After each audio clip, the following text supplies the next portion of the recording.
Hey guys, welcome back to Outback Grill. Today we're going to be looking at my new family Q that I purchased about a month ago. It's a 2026 model in the Sunset Orange, which is a limited edition color. So I'm just going to talk about some of the good and some of the bad things on the Weber Q that I've picked up in the last 15 cooks. This is my second Weber family Q. I had the red model, which was the non-premium model that I purchased early last year. That particular one I did over 150 cooks on. So I've got a bit of experience with this new model of barbecue now. Fortunately, this time around, I bought the model that does have the lid thermometer, which is not a massive difference. It is something small that I wanted to have on this barbecue now that I'm buying it a second time around. So let's jump straight into this review. We'll look at the build quality of the barbecue and we'll talk about how well it cooks. Now, if you shop around and you find this barbecue on sale, you'll be paying somewhere between $800 to $900 for the premium model.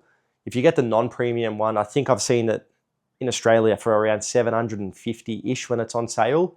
And that goes all the way up to the sort of mid to high 800s when it's at full price. So do shop around because you can get a good bargain on them if you do wait for a sale. The good thing about the Weber family Q is it does come with the stand as part of the whole package when you buy it. All the smaller models of this barbecue come with just the barbecue alone, and then you have to buy the stand as a separate accessory. Now, assembling everything takes about an hour to an hour and a half. If you can understand the instructions well and you concentrate, don't make any mistakes, you'll do it a little bit quicker. Now, when I assembled mine, even for the second time, I almost forgot to put the metal plate in that goes underneath the fat catch tray. It's not really explained that well in the instructions, so just keep an eye out for that. But apart from that, everything else is really easy to assemble. The whole top section of the barbecue comes assembled. You don't really have to do anything in there except drop the grill grates in on top. It's only the bottom cart you're assembling. Then you're actually bolting the barbecue down to that cart. All the smaller models can unclip off the cart, which makes it easier if you want to transport it somewhere or take it camping or to a park. But this family Q is more of a sort of set and forget, you have to leave it at your house type thing. You can wheel it around on the wheels, but you're going to struggle if you want to put this in the boot of your car and take it somewhere. If you have a ute or a trailer, you can lift it up and strap it on. But if your goal is to move this barbecue around and transport it, I'd be going for the 2800 Q model, which is slightly smaller than this, but it's not so small that you can't really cook for a big crowd on it. Now, just talking about the build quality of this barbecue, I did mention the cart is built really well. It's strong. The door mechanism works really well. The stand does come with plastic caster wheels on it. I thought this was going to be an issue on my last model of this barbecue, but after using it for a while, they're actually not too bad. If you're only going to wheel it around on your deck or your backyard concrete, you're not going to have any problems. The side tables, on the other hand, are plastic. They're not metal. They do flex around a bit. On the family Q, it's not too bad, but on the slightly smaller models, the side tables are a little bit more flexible. So you want to be mindful if you're going to put something heavy on the side tables.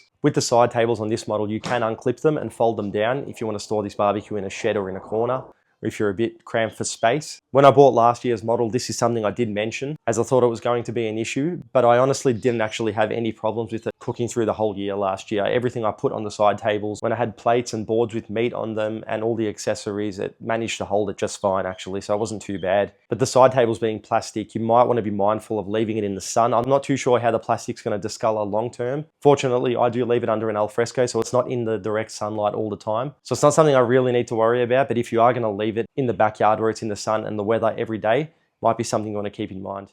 Now, another massive plus about this barbecue is it's really easy to clean. I learned this on my previous model. Because the barbecue is a bowl-shaped design, all you have to do is remove the grill grates and you can use the plastic Weber Q scraper to just scrape all the junk into that fat catch tray and just throw that fat catch tray in the bin and just put a new one in. This makes it miles easier than a whole bunch of other gas grills out on the market. Due to the awkward shapes of some of those barbecues, they're square and there's a whole bunch of other parts in the way. So I know that can be an absolute pain to clean things properly.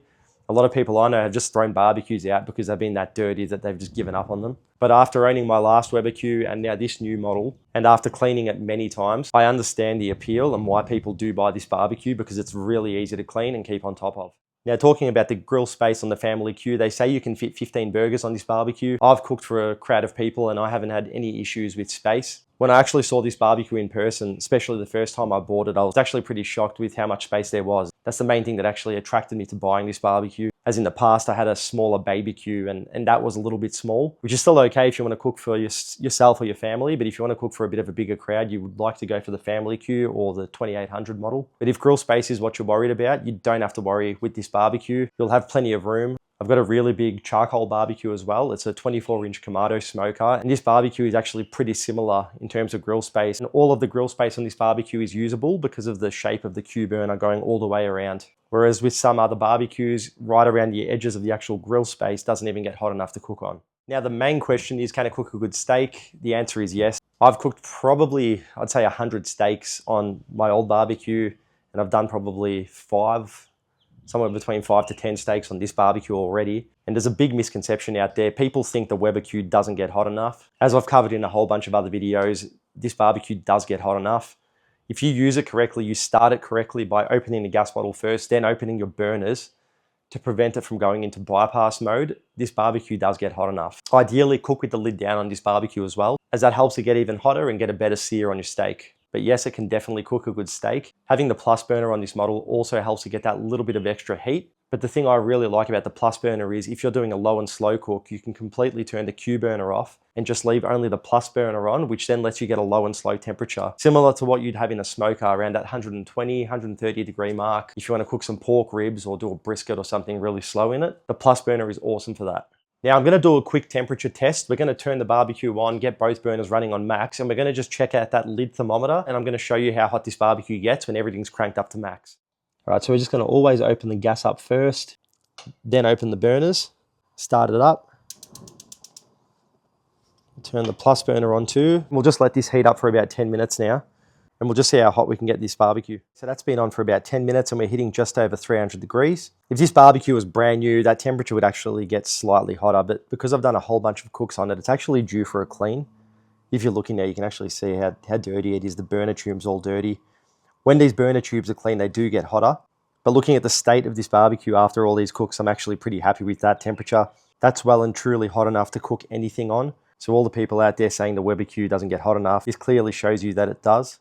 Now, is this barbecue worth the money? It is pricey. It is more expensive than some other ones out there on the market. There are some other competitors out there that are similar priced and they've got a similar style of barbecue. I think everyone will agree with me that the Weber Q would probably be the best looking barbecue on the market. This barbecue is something that everyone is going to see when they come and visit as well. It sits out on your alfresco, it's visible. So you do want something that looks nice, and it also just makes it more enjoyable to cook on. There's loads of accessories out there for this barbecue too, and heaps of information on the internet. I've produced heaps of videos to assist people with cooking on this barbecue. I've also got some digital grill guides in the link below if you guys want to check them out. So I definitely think this barbecue is worth the money. As I said earlier, I did 150 cooks on my last barbecue and it still cooks as if it was brand new. Nothing started rusting, the lid didn't discolor, and I've gone and bought another one again. So that says a lot about this barbecue. So it's worth saving a bit of extra cash for, doing it once and doing it properly, rather than buying something cheap that you're just going to throw out. And in years to come, there's going to be plenty of spare parts still available for this Weber Family Q. So if you're thinking about investing in one of these barbecues, I'd say, yep, definitely do it.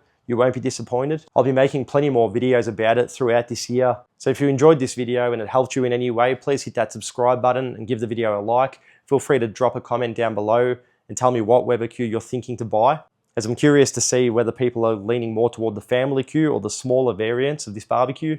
Thanks for watching, guys, and happy grilling.